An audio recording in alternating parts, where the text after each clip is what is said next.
Hi, my name's Tehe. I like to read a lot of books and talk a little shit.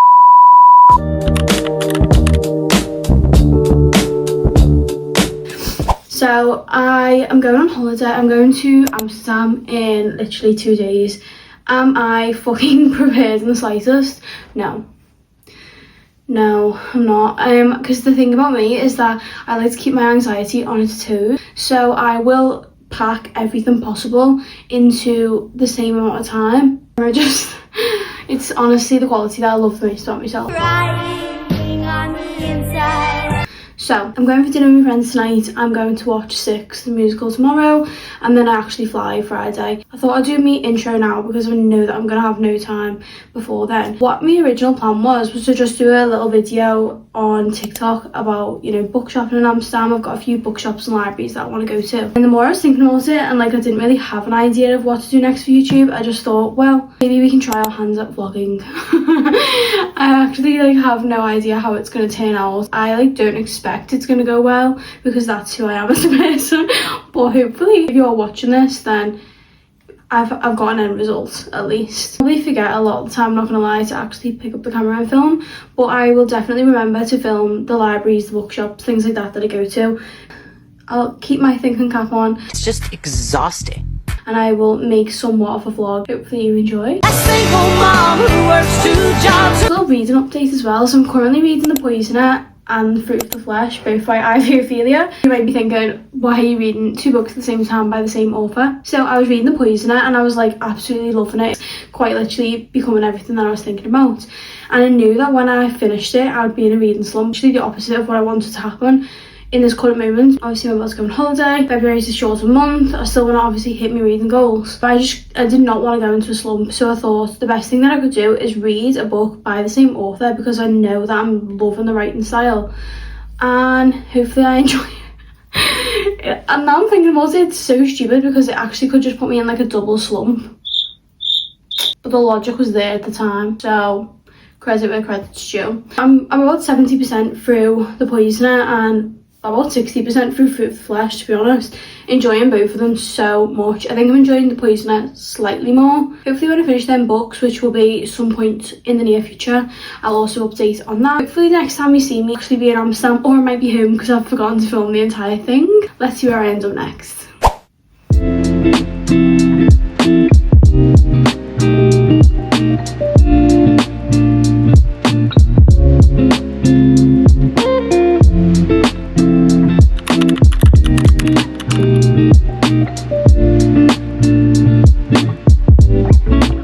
You got that one? No.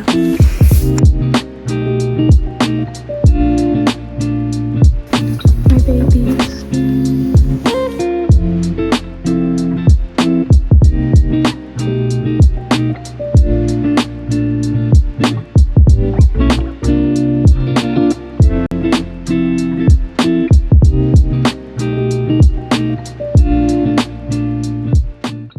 Hi guys, just went, oh look at that little building. Look at that little building.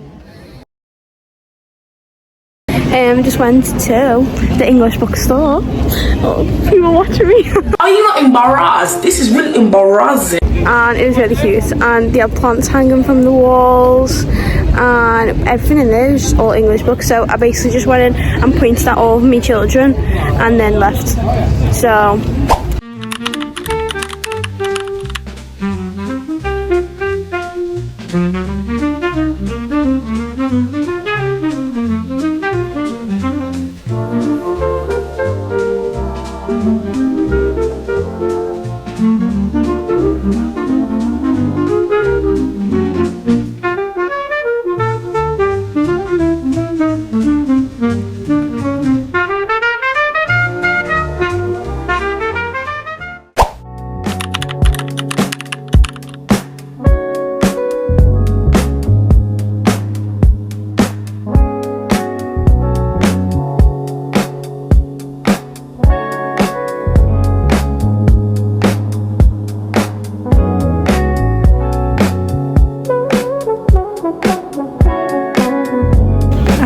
and gone to book heaven.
ended up going to 4 different places. My favourite one was the American Book Centre, but it was so expensive.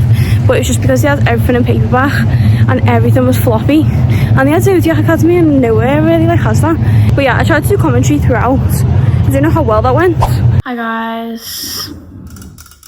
So I'm back in the house now. Sorry if the quality of this is wank, because I'm filming on my phone right now. I'm so freaking tired. But I wanted to go through some of the bookstores that I went to. So the first one that I went to was the English bookstore. And it was all like English books and things like that. It was so cute. It was like really compact. I loved the little plants on the walls, things like that. It was just so like cozy. And they had some blind dates with the books, but none of them were really like sticking out to me because it was kind of like one word. And like when I went over, it was like slavery. And then like the other one was like apocalypse, and I was just thinking like, give me nothing, do you know what I mean? So I didn't want to get one, and then it'd be like so broad and me not even know like anything to do with it. And then I went to the Waterstones. Loved the Waterstones. I mean, Waterstones is pretty standard though, isn't it? Because I think with Waterstones you know what you're gonna get, and it's gonna have the same signs, the same books, everything.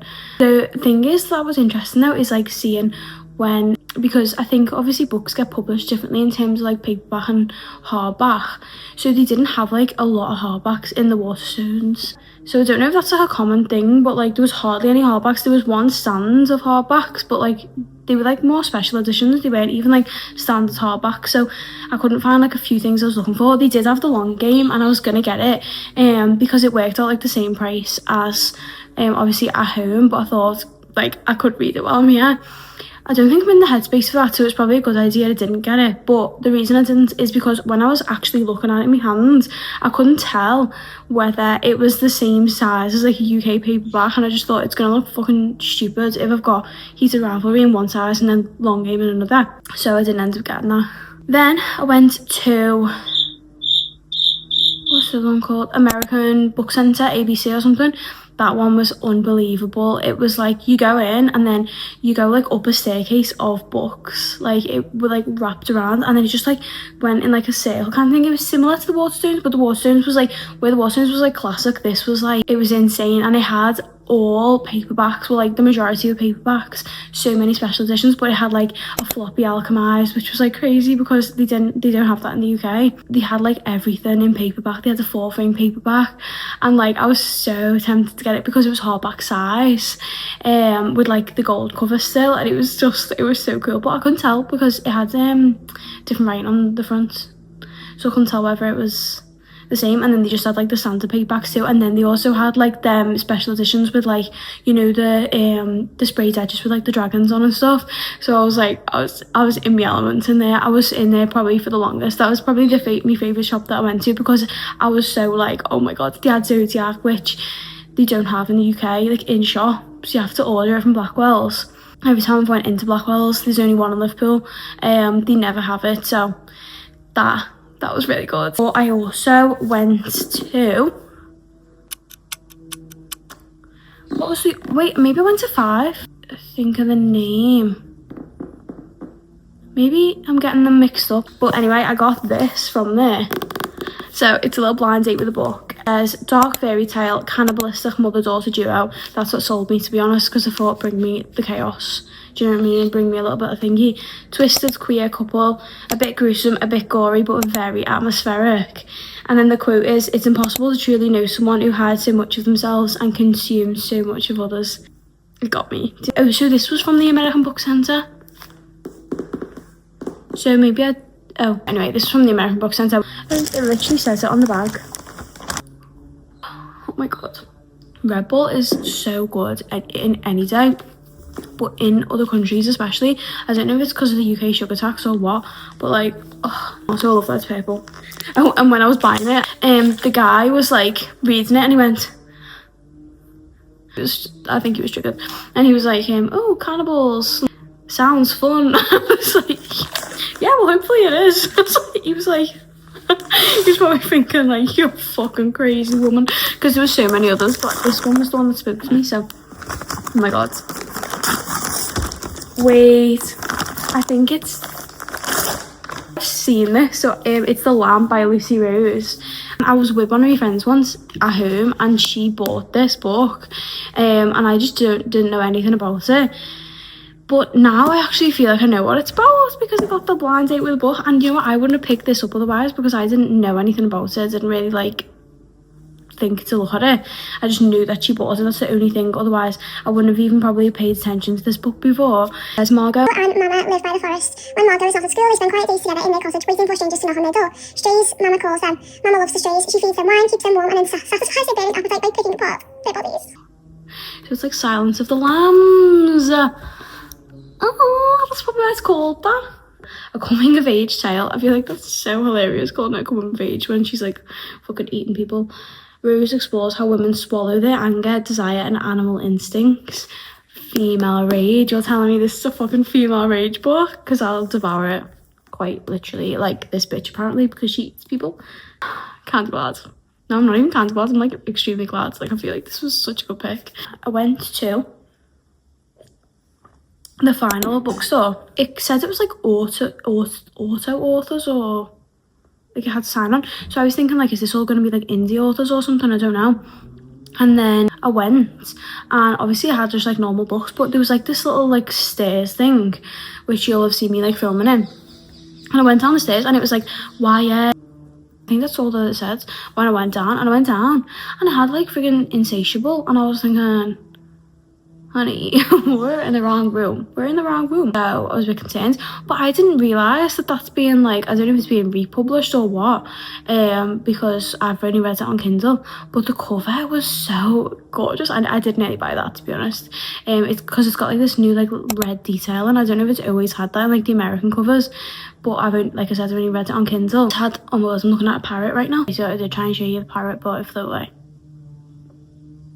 Story of my life.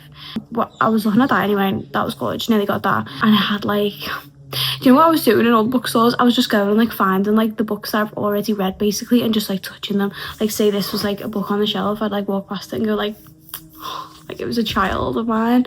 It was like seeing an ex, for real. It was like seeing an ex. I had the most amazing time. And like the good thing is about the bookstores is they're all in the same area, so they're all basically on the same street. Like you just follow the street and it kind of goes like around. There was a couple more as well which I might go to tomorrow, but yeah, they were the main ones that I wanted to go to as well, and they were like compact and like near each other. So it was good because like if you can't find one in one, you can just try like the shop literally a minute away and then you'll probably find it. The prices for like the shops were like round about the same, apart from the American Book Centre that was like a lot more expensive. I found just for like certain books, like the Alchemist book was like €33, like I think like £35 or something, and like I didn't even pay that for the hardback. I think I paid like 20 quid for the hardback or something, so like it was kind of expensive. I'm not well versed in like European pricing for books and things like that, because obviously I only buy at home. But yeah, it was really good. I really recommend it if you are obviously wanting to go book shopping and things like that in Amsterdam. I'll put like the full names in the caption, and obviously throughout the video you will have seen them as well, but I'll put like, you know, if I can find the address for them, I'll put that on there. So if you do come to Amsterdam and you fancy a little book shopping day, then definitely recommend. Plus there's like so many other like food shops and everything nearby, so like you'd be well entertained. Do you know what I mean? Like you would have a good time.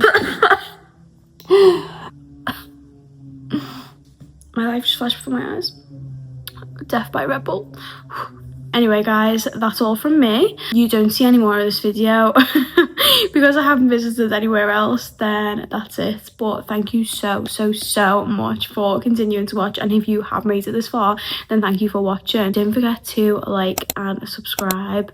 If you have any more video ideas for me, especially when I'm back home in England, then let me know. You know, if you like this sort of book shopping thing, I can go and visit some more bookshops locally. If you want to see me read this mother-daughter cannibal book, then also let me know that as well, and I can. So thank you so unbelievably much for watching my video today, and hopefully I'll see you all soon.